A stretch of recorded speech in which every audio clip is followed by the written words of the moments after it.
পুরাতন মালদহ শহরে মহানন্দা নদীর সংলগ্ন স্কুলপাড়া অন্নপূর্ণা মহিলা পরিচালিত পুজো মণ্ডপের পিছনে কিছুটা দূরে জল চলে এসেছে।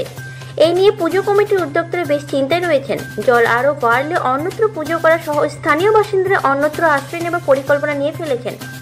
এদিন এলাকায় গিয়ে দেখা গেল নদীর জল নিয়ে কমিটির সবাই ব্যাপক আতঙ্কে রয়েছেন।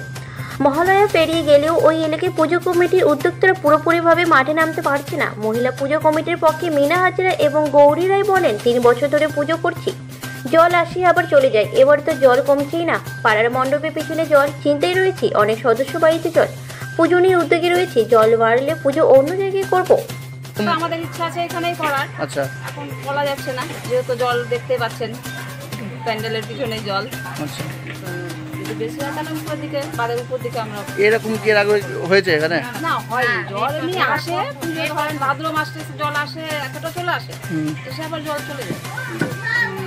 এবার যে শেষের দিকে জলটা এতটা বেড়ে যায়। পুরাতন মালদহ পৌরসভার কর্তৃপক্ষ অবশ্য জানিয়েছে, প্রাকৃতিক শক্তির কাছে আমরা তো সবাই নিরুপায়, আমরা নজর রাখছি। জল বাড়ছে, পুজো হচ্ছে, আমরা এবারই জল পেয়েছি, আর এবার জল যেভাবে বাড়ছে মনে হচ্ছে আমাদের পুজো করতে পারবো না। টেনশনে খুবই আছি, সদস্যদের প্রায় সদস্যদের বাড়িতে জল আচ্ছা। চলে গেছে।